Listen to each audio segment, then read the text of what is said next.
Have you ever been smoked at a red light by a car that looks so boring it made you say, "There's no way that thing's fast"? Congratulations, you met a sleeper car. Today, we're counting down 7 forgotten sleepers that embarrass supercars while wearing dad jeans. Number 7. Lotus Carlton. Imagine a sedan so unassuming it blended in with traffic, yet so violent it made lawmakers panic. Meet the Lotus Carlton. On the surface, it looked like a car that should have a baby on board sticker, but under that harmless exterior was a monster so terrifying that the British government literally tried to ban it. And here is why all that craziness unfolded. You see, in 1987, General Motors' European arm, Opel, had just launched the Omega, a rear-wheel drive sedan that was reliable, affordable, and, well, boring. Nevertheless, it sold exceptionally well and even won Car of the Year. Normally, most automakers would try to milk that car for generations and won't do any stupid experimentation. But then came Robert James Eaton, head of GM Europe, a man who looked at this mild-mannered family sedan and thought, this thing could be a supercar killer if it stopped being so freaking boring. So he called up Mike Kimberly, the former CEO of Lotus, a company that knew a thing or two about making cars go fast, and basically said, "You're British, slightly insane, and you build fast cars. Make this sedan ridiculous." And boy, did they deliver. Lotus engineers rolled up their sleeves, took one look at the Carlton's 3.0-liter inline-6, and laughed. Then they got to work, machining it up to 3.6 liters, slapping on twin Garrett turbos with intercoolers, and topping it with a shiny 24-valve head. The result?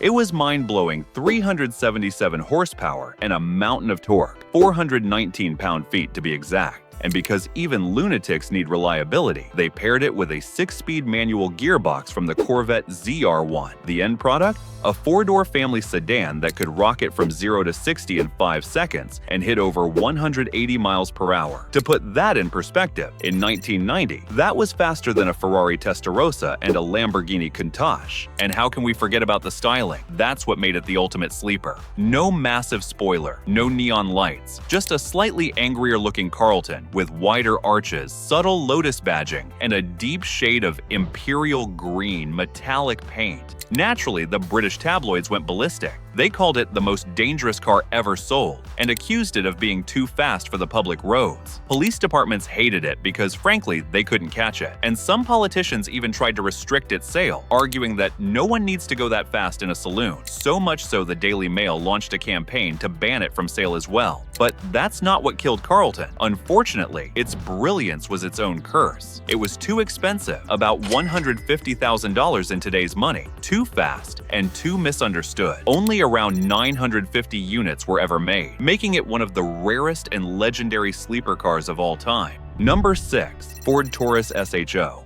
We don't know who came up with the saying, "Don't judge a book by its cover," but perhaps they were talking about the 3rd-generation Ford Taurus SHO. After all, it was a fire-breathing monster that never got the respect it deserved. And to fully understand this sleeper legend, we'll have to go back to the 1980s for a second.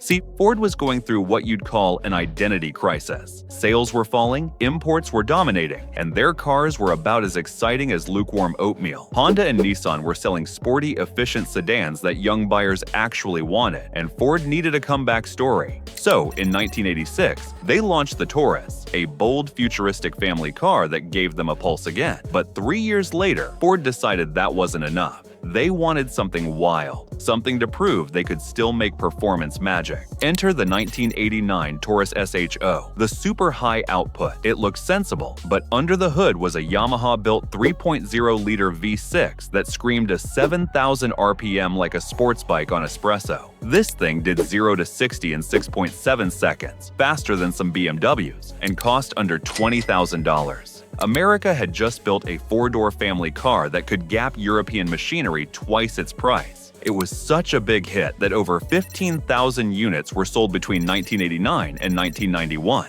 The 2nd generation was an even bigger hit with over 21,000 units sold from 1992 to 1994-1995. But then came 1996, the 3rd generation SHO, and things got weird. Ford decided to double down on their oval obsession. The headlights? Ovals. The grille? Oval. Even the dashboard looked like it was designed during an eclipse. It was bold, yes, but not in a good way. Most people just looked at it and said, "Why does it look like it's melting?" So much so that people started calling it the ugliest car Ford ever made. Yet beneath that polarizing shape was a serious machine. The V6 was gone, replaced by a 3.4-liter Yamaha V8, a hand-built masterpiece that made 225 horsepower and pulled hard all the way to 6,000 RPM. It had an automatic transmission, which annoyed purists, but it also came with semi-active ride control, a fancy suspension system that made it handle far better than anyone expected a Ford to. Sadly, the SHO's brilliance was overshadowed by a few fatal flaws, most notably the infamous camshaft failure in a few third-gen SHOs that could turn its Yamaha-built V8 into an expensive boat anchor. Combine that with a $33,000 sticker price and its soap bar styling, and yeah, people weren't exactly camping out overnight like it was an iPhone launch. Ford ended up selling just around 9,000 before pulling the plug for good. Number 5. Mercury Marauder. If we could describe the Mercury Marauder in 2 words, they'd be silent killer. It just showed up after a 33-year nap and decided to scare the living daylights out of anyone who laughed at it. You see, before the Marauder made its 2003 comeback, the nameplate had been missing since the early 1970s.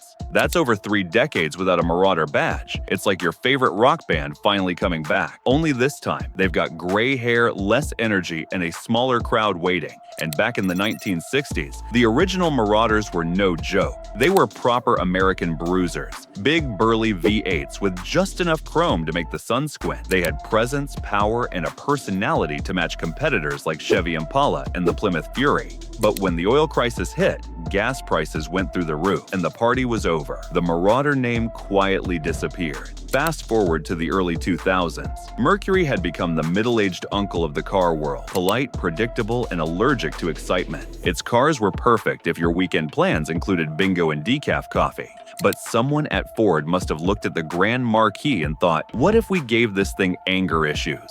And that's exactly how the 2003 Marauder came to life. A big black sedan that looked like it belonged to a government agency, but drove like it had a grudge. Under the hood sat a 4.6-liter DOHC V8, borrowed straight from the Mustang Mach 1, cranking out 302 horsepower and 318 pound-feet of torque. That might not sound wild today, but in the early 2000s, when most sedans were running on hope in a 4-cylinder, it felt like Mercury had just discovered Red Bull. Also, the upgrades went beyond the engine. Engineers fitted stiffer shocks, thicker sway bars, and big disc brakes, transforming the floaty Panther chassis into something surprisingly nimble. It had real grip, surprising agility, and a V8 growl that said, "I'm too old for this, but I'm doing it anyway." And then came the best part, the look. No chrome, no badges, no flashy nonsense, just pure black-on-black menace. It was the kind of car that could follow you home without you realizing it until it was too late. That's the beauty of the Marauder. It was a true sleeper, a car that didn't need looks to prove its point. Unfortunately, Mercury's marketing team didn't quite know what to do with it. Priced at around $35,000, that's over $60,000 today, it was too expensive for young buyers and too wild for the brand's regular retiree. The result? Only 11,000 units ever sold before the Marauder quietly disappeared once again. Number 4.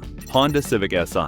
Did you know the Honda Civic used to be the most stolen car in America during the 2000s? Yep. While thieves were busy taking base Civics from grocery store parking lots, the real treasure was hiding in plain sight. The 2000 Honda Civic Si, a car so good, it had every thief drooling just at the sight of it. See, by the year 2000, Honda had already earned a reputation for making bulletproof engines, but the Civic Si took it one step further. Under that unassuming hood was the legendary B16A2, a 1.6-liter DOHC VTEC masterpiece that made 160 horsepower and revved to 8,000 RPM like it was auditioning for Formula 1. And when VTEC kicked in, oh, you knew. The sound changed, the tone sharpened, and suddenly this quiet commuter turned into an Italian sports car. It wasn't about raw numbers. It was like a superhero wearing a mask and becoming unstoppable. Interestingly, not many people know that the SI shared much of its DNA with the Acura Integra GSR. Same basic platform, similar suspension design, and that iconic B-Series heart. In a way, the Si was like a younger, scrappier sibling. Less polished, but just as capable when pushed hard. That's exactly why the 2000 Si became such a cult classic. Unfortunately, like all good things, this one didn't last. last. The 2000 SI marked the end of the B-Series era for the Civic in the US. After that, Honda moved on to newer, heavier, and less rev-happy engines. Before we reveal the final three, don't forget to hit the like button and comment below which forgotten sleeper car you love the most. Number 3. Pontiac G8 GXP. What happens when a car company finally builds something amazing right before dying? You get the Pontiac G8 GXP. Many call it the greatest Pontiac that came too late. And honestly, that's not just a clever nickname. It's a tragedy written on 4 tires. When the G8 showed up in 2008, the automotive world was, let's say, confused. SUVs were booming, gas prices were brutal, and the word sedan was about as exciting as a tax form. Yet, out of nowhere, Pontiac decided to go out swinging by borrowing some muscle from halfway across the world. See, down in Australia, GM's subsidiary Holden had been quietly building monsters, rear-wheel drive sedans that handled better than most so-called sports cars. Someone at GM finally woke up one morning, probably after 3 cups of coffee, and said, "Wait, why don't we just ship one of those beasts over here?" And so they did. They slapped on a Pontiac badge, tweaked the styling a bit, and sent it to the US under the name G8. At first, it looked tame, a V6 version that was fine, respectable even. But then came the G8 GT with a 361 horsepower 6.0-liter V8, and suddenly this unassuming family sedan was outrunning Mustangs in traffic. Still not satisfied, Pontiac turned the dial to 11 for 2009 and dropped the G8 GXP, and that's where the legend really begins. Under its hood lived the LS3 engine straight out of the Corvette C6. That's right, a 6.2-liter, 415 horsepower V8 in a 4-door sedan. You could even get it with a Tremec TR60606 6-speed manual, which made it a true driver's car. Add in Brembo brakes, a reworked suspension, and 19-inch wheels wrapped in summer tires, and you had something America hadn't seen in years. A proper rear-wheel drive performance sedan that didn't need to pretend it was European. It could launch like a missile, 0 to 60 miles per hour in just 4.7 seconds, cruise like a luxury car, and scare you just enough to keep things interesting. And the best part? It had no electronic nannies hovering over you. Traction control was more of a suggestion than a command. It was pure, analog, unapologetic power. But here's where the heartbreak kicks in: timing. In 2009, GM was collapsing, the economy was tanking, and Americans were busy clipping coupons, not buying V8 sedans that drank premium. The G8 arrived at the exact moment no one could afford to care. Pontiac was already circling the drain, and this car, arguably the best they'd ever built, became its final breath. Pontiac sold just 1,829 GXP units in the US before the lights went out. No grand farewell, no big celebration, just silence. Number 2.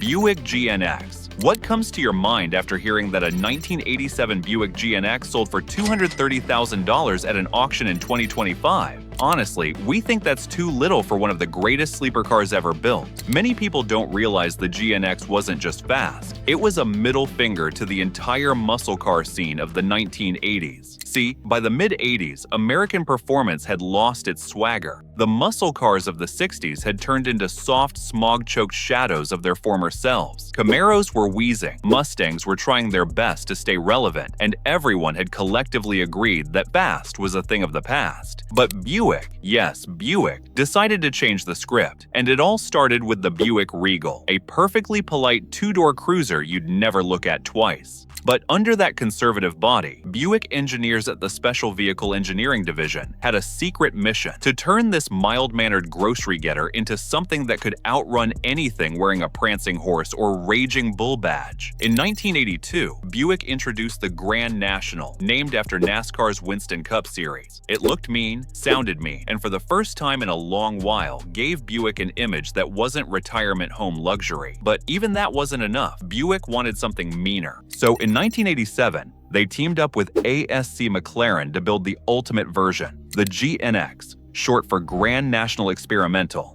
And what they created was nothing short of a 4-wheeled cheetah. Under the hood was a 3.8-liter turbocharged V6, boosted to within an inch of its life. Officially, it made 276 horsepower and 360 pound-feet of torque. But everyone knew Buick was lying. The real number was closer to 300 horsepower, and the torque of over 400 pound-feet came on like an uppercut. It had a modified Garrett turbo, a better intercooler, upgraded transmission, and a rear suspension setup that turned this comfy coupe into a rear-wheel drive monster, paired with a reinforced 4-speed automatic transmission and a clever torque arm rear suspension designed by McLaren. The GNX had no problem putting that power to the pavement. When you floored it, the rear squatted, the front lifted, and the car rocketed forward like it had something to prove. And prove it did. Independent tests clocked the GNX's 0 to 60 miles per hour time at 4.6 seconds. To give you a clearer picture, the Ferrari 288 GTO did the same sprint in 5.1 seconds, and the Lamborghini Countach wasn't any faster. Even the 1987 Chevrolet Corvette with a big 5.7-liter V8 took 5.7 seconds to reach 60. Sadly, the GNX's reign lasted just one glorious year as General Motors was transitioning its Buick Regal platform to a front-wheel drive platform for the 1988 model year. 1987 was both its debut and its farewell. Buick pulled the plug right after selling 547 units, ending on the highest note imaginable. Number 1. Chevrolet Impala SS. Once upon a time, Chevrolet decided to give a family sedan the heart of a Corvette and accidentally created a cult icon. The 1994 to 1996 Chevrolet Impala SS had all of that, and 3 decades later, it's still remembered as one of the most legendary sleeper cars ever built.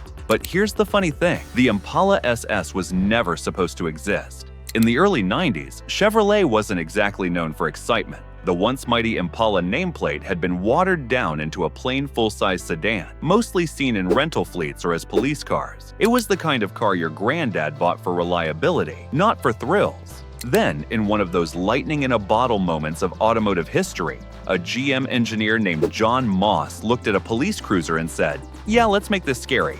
Moss was part of GM's Skunk Works, the kind of guy who saw performance where everyone else saw beige. So he and a small team of engineers went rogue. Using leftover Corvette parts, a few internal favors, and a lot of stubbornness, they built a prototype and unveiled it at the 1992 SEMA show. And against all expectations, the crowd went wild. It looked like a Caprice that had been hitting the gym and hanging out with mobsters. Blacked out trim, shaved door handles, 5-spoke wheels, and that means stance. It had the quiet confidence of a car that didn't need chrome to make a statement. People didn't just want to see it, they wanted to own it. Naturally, GM couldn't ignore the response, and 2 years later, the Impala SS officially hit showrooms. And that's how Chevrolet had accidentally built the world's most dangerous-looking dad car. Thankfully, it was everything the prototype promised. Under the hood sat the 5.7-liter LT1 V8, the same small-block engine that powered the Corvette C4, only slightly detuned for sedan duty. Even so, it cranked out 260 horsepower and 330 pound-feet of torque, enough to launch the 4,200-pound brute from 0 to 60 miles per hour in 6.5 seconds. Back then, that was serious speed, enough to dust off most Mustangs, Camaros, and European luxury sedans. But here's the secret ingredient. The Impala SS didn't feel like a sports car, it felt like a weapon. The steering was sharp, the brakes were strong, and the suspension, borrowed from the police package, gave it the balance of a much smaller car. And what's more impressive is how the interior exceeded the expectations of critics. Leather bucket seats, analog gauges, and a center console-mounted shifter, rare for an American sedan at the time, made it feel special without going overboard. Unfortunately, it wasn't a high-production car. Around 69,000 units rolled off the line before GM pulled the plug. Lo and behold, the reason wasn't lack of demand, it was corporate politics. The Arlington, Texas plant that built it was being retooled for SUVs, and Chevy decided to let the SS quietly die. We hope you enjoyed this video. Here's another one you won't want to miss. As always, thanks for watching.